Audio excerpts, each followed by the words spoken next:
Yang ni Kayla punya wallet, colour meringue. Meringue ni macam off-white. Another macam orang punya concern takut colour transfer tau. So you guys boleh pergi Mr. DIY, beli yang leather protectant spray tu. Boleh try satu spot dulu, lepas tengok, lepas tu boleh spray kan tau. So dia akan mengurangkan potensi untuk leather colour transfer tu.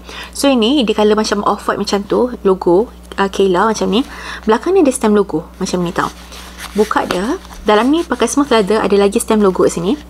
Ni dalam dia ada 4 card slot. Setengah ni boleh masuk macam 5 cards macam tu lagi. Ada zipper compartment for your coins dekat sini.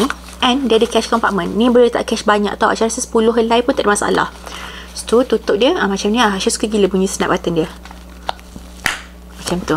So for this one, harga dia RM399 sebelum voucher. You guys jangan risau, kalau beli dengan Yat Selo Shop, di akaun yang betul, 100% original ataupun money back guaranteed. Untuk cara pembelian, boleh tekan dekat shopping bag di bawah. If you guys have any further question, boleh juga komen down below. Dan jangan lupa tekan button follow.